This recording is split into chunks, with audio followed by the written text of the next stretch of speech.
Want to get cheat sheets, audiobooks, lessons, apps, and much more every month for free? Just click the link in the description to get your free language gifts of the month. Hi everybody, welcome back to Ask Alisha, the weekly series where you ask me questions and I answer them. Maybe. Okay, let's get to your first question this week. First question this week comes from Noha. Hi again, Noha. Noha says, hello Alisha, I have a question. What's the difference between pick up and pick out? It depends on the situation. Let's start by talking about pick out. So pick out has two meanings. The first meaning of pick out is to choose or to select. You can kind of imagine that pick out is like saying to choose or select something from a group or to choose one thing out of many items. So it's like you're removing something from a group or from multiple items. So for example, please pick out a sweater, or would you please pick out your favorite color? So this means to choose or to select something. The perhaps less common meaning of pick out is to try to play something, like to play music, using just your ear or using just like your memory of a song.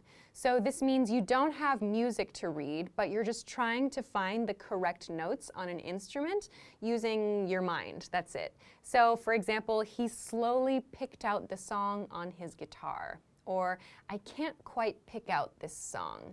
So that kind of refers to playing music, but just using your mind to do it, to try to guess the notes of something. So let's compare this then to pick up. To pick up has quite a few different meanings. The first one I want to talk about is choosing something that's on the floor or finding something that's on the floor and moving it from the floor to a higher location or putting it in its proper place. So we use this word a lot when we're cleaning. So for example, pick up your sweater, or I picked up a fork from my bathroom floor. So we associate this word with cleaning a lot. We find something on the floor usually that does not belong there and we put it in the correct place. We use this also when we're talking about answering the phone. So we can say to answer the phone, which means like to do this motion with the phone when someone calls. We also use pick up. For example, please pick up the phone, or I usually pick up the phone after 2 rings. So we use pick up to talk about this. So the opposite in this case would be to put down. We do not say to pick down, but to put down. So these are the two kind of similar meanings of pick up that refer to moving something from a lower place to like a higher place, in the case of the phone, to this position. But pick up can also be used to talk about people. So when we need to collect someone from a location, usually a meeting location, we can use pick up to describe that. We usually use it at like a bus stop or a train station or the airport or something, and we go to collect a person, usually with a car or some other kind of transportation. So for example, I need to pick up my mom at the airport, or please pick me up at 3 p.m. That means please like collect me from a location. So I need to go somewhere, I need your help to do that. So to pick someone up refers to that. Interestingly, this can also be used with people to talk about trying to ask someone on a date. So like to pick up a guy or to pick up a girl means trying to ask someone on a date. We can use it in this way too. For example, some guy tried to pick me up at a bar. Or do you think we can pick up some girls tonight? So you might hear it in this way, but this does not mean like collecting them. It means like asking them on a date or trying to find like romantic partners or something. So the last expression or the last use of pick up that I want to talk about is the expression or the use that means to improve or to increase something. So we use this when we're talking maybe like about data or we're talking about a mood. So for example, the mood in the office picked up after I brought donuts. Or the bus's speed picked up as it entered the highway. So it's referring to something increasing or going up in some way. We can also use pick up in this way. So these are the differences between pick out and pick up. I hope that it was helpful for you. All right, let's move on to your next question. Thanks very much for this one.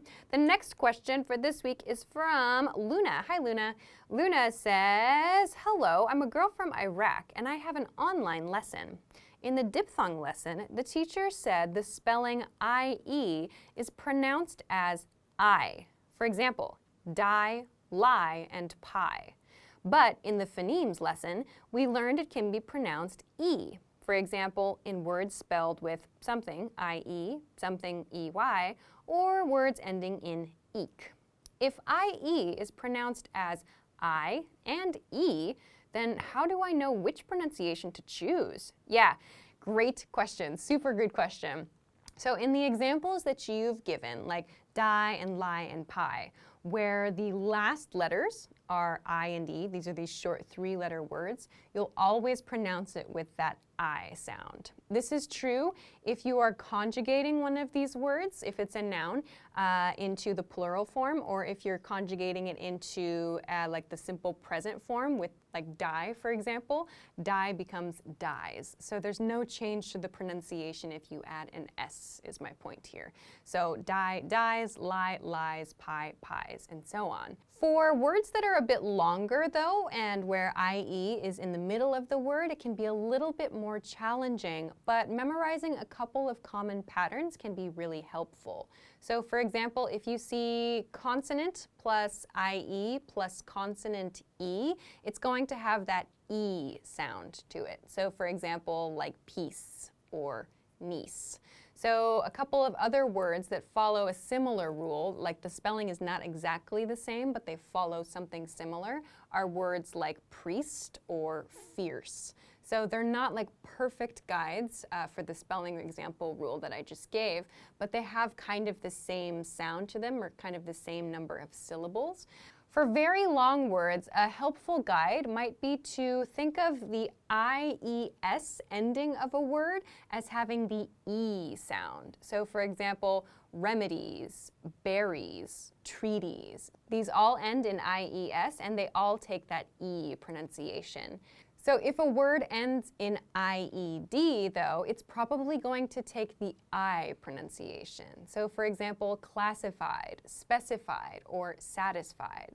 So this is not a perfect rule, but it can help in a lot of cases.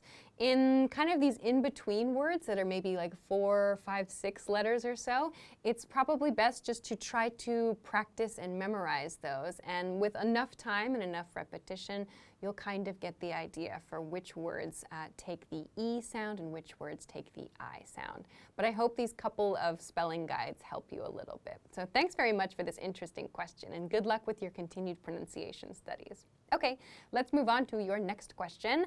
Next question comes from Sithi. Hello, Sithi. Sithi says, hi, Alisha. How do we correctly use the verbs save, buy, and pay in common expressions? For example, we save money, but we buy some time, or we pay attention. Sure, these are idioms. So a couple more examples that use save are expressions like save your breath and save the day. So to save your breath is an expression we use which means like you don't need to talk, or it's a waste of your time to talk. So for example, I want to hold a meeting with management, and someone might respond, save your breath, they don't listen to us anyway. So that means you don't need to talk, or it's a waste of your time. The expression to save the day means to rescue someone. You help someone in need. So for example, my graphic designer saved the day when he caught my mistakes. So those are a couple common expressions with save. With the verb buy, we have an episode of Know Your Verbs on the channel which looks at some of these expressions with buy. A couple of common idioms are to buy time and to buy silence. I talked about that in this episode.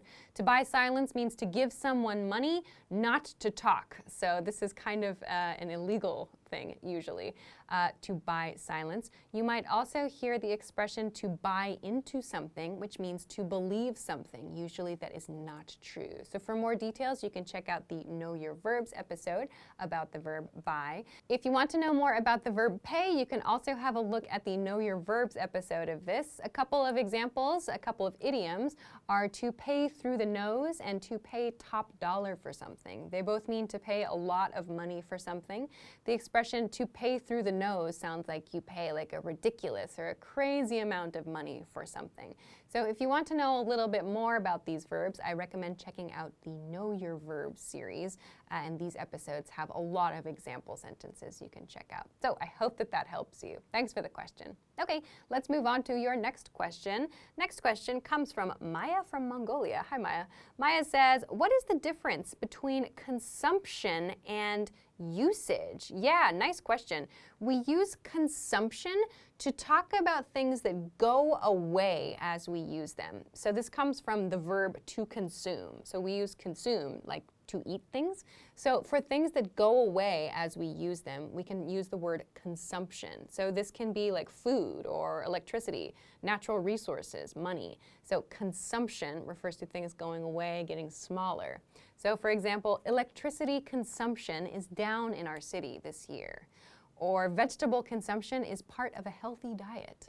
So that refers to things that decrease as we use them. Usage, on the other hand, can be applied to things that don't go away as we use them. So this means like facilities or services. And in some cases, we can use usage and consumption interchangeably, like when we're talking about electricity, for example. That's one case where you might hear either be used. But it refers